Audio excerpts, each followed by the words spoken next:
صبح بدا من طلعته. حضرت عمر فاروق رضی اللہ تعالیٰ عنہ رات کا وقت ہے، چہرے پہ نقاب ڈال کے گلی میں گھوم رہے تھے. میں بھی گلی میں نکلتا ہوں، آپ بھی نکلتے ہیں، لیکن مقصود یہ ہے کہ ذرا پتہ کریں باہر کی ہوا کیسی ہے. مقصود یہ ہے کہ پتہ کریں کہ آج برگر کس دکان کا اچھا ہے، معلومات کریں کہ محلے کی سیاست کس رخ جا رہی ہے. وہ بھی نکلتے تھے، لیکن مقصود یہ نہیں تھا. مقصد سمجھ گئے تھے نا، وہ اس لیے نکلتے تھے کہ پتہ کروں کوئی دکھی تو نہیں، کوئی تکلیف میں تو نہیں، کوئی آزمائش میں تو نہیں. دیکھیں نا، کام وہی ہے، میں بھی کرتا ہوں، آپ بھی کرتے ہیں، ساری دنیا کرتی، لیکن وہ ایکم احسن عملا، کردار کس کا ستھرا ہے، ذہن کس کا اونچا ہے، ذوق کس کا بڑا ہے. زندگی وہ بھی بتا گئے، ہم بھی گزار رہے ہیں، لیکن وہی کمزور باتیں اور وہی روایتی گفتگو اور وہی لب و لہجہ اور وہی دنیا داری کے مخصوص ہی ہماری گفتگو فلاں کیا کر رہا ہے، کہاں پہنچ گیا. اگر پیسے کسی نے نہیں کمائے تو کہاں نکھٹو ہے تب نہیں کمائے، اور اگر زیادہ کما لیا تو کہنے لگے ایک نمبر طریقے سے تو نہیں کمائے جا سکتے. یہ کوئی غلط رستہ اختیار گفتگو ہے، بس نشستن گفتن برخاستن. تو اعلیٰ کام، اعلیٰ کردار ان لوگوں. حضرت عمر گزر رہے تھے تو غلام ساتھ تھا. ایک شخص کو دیکھا کہ مدینے کے باہر خیمہ لگایا ہوا ہے. بھئی خیریت ہے، یہاں خیمہ کو لگایا؟ کہنے لگا امیر المومنین سے ملنے. رات ہو گئی تھی تو سوچا یہیں قیام کر لیتا ہوں، صبح ان سے ملوں گا. فرمایا اندر کسی کے درد سے کراہنے کی آواز آتی ہے. کہنے لگا میری بیوی ہے اور بچے کی ولادت کا وقت آ گیا، تکلیف ہے. حضرت عمر دوڑے گھر گئے، اپنی اہلیہ سے کہنے لگے نیکی کمانے کا ارادہ ہے؟ ارے کچھ نہ کہہ رہے ہیں ٹھیکیدار. اس نے کہا ہے. مقصد سمجھ گئے تھے نا وہ لوگ.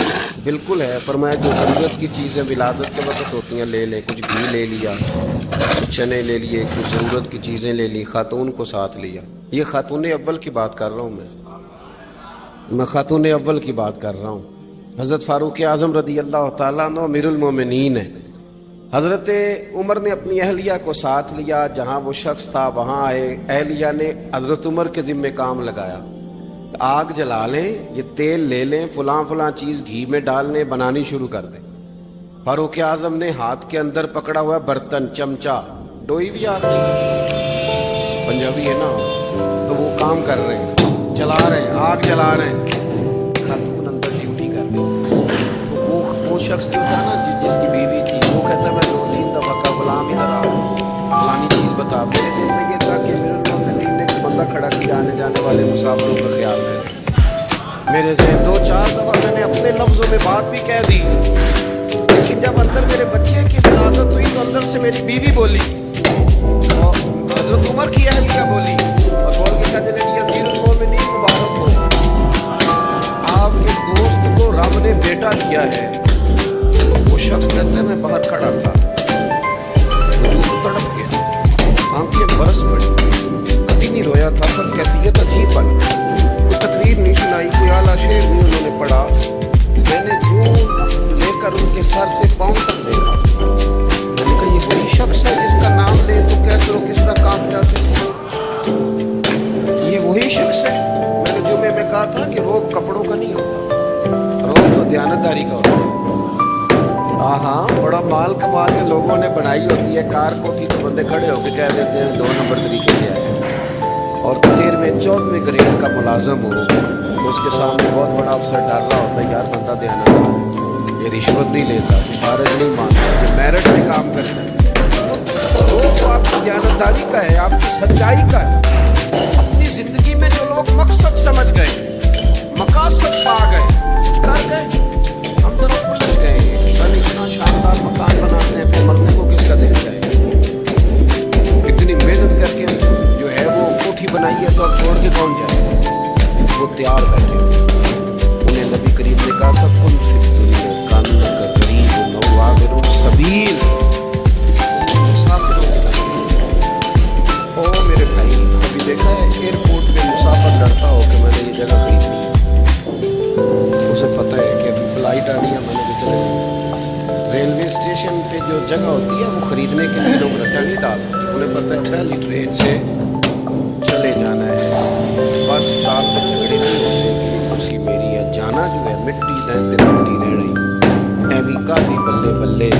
اج مٹی دے اتے بندے آتے کل مٹی دے تھلے. مقصد نہیں نا جب سمجھتے تو بے چین ہے بے قرار. بہت لوگوں نے اتنے پیسے جمع کر دیے کہ اتنے کھا نہیں سکتے, اتنی ضرورت نہیں, لیکن اس کے باوجود ہے کہ وہ دور ختم ہونے کا نام نہیں لے رہے. حضرت صدیق رضی اللہ تعالیٰ عنہ امیر المومنین ہے. بادشاہوں کے بڑے بات ہوتی ہے. ہمارے ملک میں ایسے بھی بادشاہ گزرے ہیں کہ جو سفر پہ جاتے تھے تو خانسامے میں بھی لے جاتے تھے, باورچیوں کو بھی لے کے جاتے تھے کہ کھانا میری مرضی کا ہونا چاہیے. حضرت ابوبکر صدیق نے پانی مانگا امیر المومنین, تو صحابہ نے نہ شہد ملا پانی پیش. اتنی لمبی بات تو نہیں, صدیق اس پر روئی پڑے اور اتنا روئے کہ ہچکیاں بڑھ گئی. لوگ کہتے ہیں پتہ نہیں تھا کس بات پہ رو رہے ہیں, پر ہم بھی رو رہے ہیں. حضور آپ کیوں روتے ہیں؟ آپ فرمانے لگے یار مجھے آسانیوں میں مبتلا کرنے لگے, مجھے دنیا کی لذات میں الجھانے لگے. اور میں حضور کی بارگاہ میں بیٹھا تھا, اللہ کے رسول فرما رہے تھے پیچھے ہٹ جا پیچھے ہٹ جا پیچھے ہٹ جا. میں نے پوچھا حضور آپ کس کو کہہ رہے؟ حضور فرمانے لگے دنیا میرے پاس ہے, وہ قریب کرنا چاہتی تھی. تو میں نے اسے کہا پیچھے ہٹ جا میرے نیڑے میں, دور ہٹ جا. وہ ہٹ تو گئی ہے پر جاتی تو پر کہہ گئی ہے سونے آپ تو بچ گئے ہیں پر آپ کے بعد والے کیسے بچ گئے؟ تو مجھے سینے سے لگا لیں, گلے سے لگا لیں. مقصد اپنا سمجھیں, اعمال کا حسن پیدا کریں. اگر انسان کا مقصود مال کمانا ہے تو اگر مال مل گیا تو اس کے بعد پھر کیا کرے گا؟ کسی نے طے کر لیا تھا کہ بہت بڑی گاڑی اور بہت بڑا بنگلہ مجھے چاہیے, تو وہ بنگلہ اسے مل گیا, گاڑی آ گئی. اب تو مقاصد کیونکہ طے نہیں ہوتے, تو جو چیز انسان چھوٹا سا مقصد طے کرتا ہے وہ اسے حاصل ہو جاتا ہے. میں نے ملک سے باہر جانا ہے, گھر سیٹ کرنا ہے, ساتھ والا پلاٹ لینا ہے, ہو گیا سارا کچھ. تو اب وہ پھر انسان بے چین ہو جاتا ہے, پریشان رہتا ہے, کہتا ہے سمجھ نہیں آتی مقصود کیا ہے. اللہ تبارک و تعالیٰ نے تو ایک تنکا بے مقصد پیدا نہیں کیا.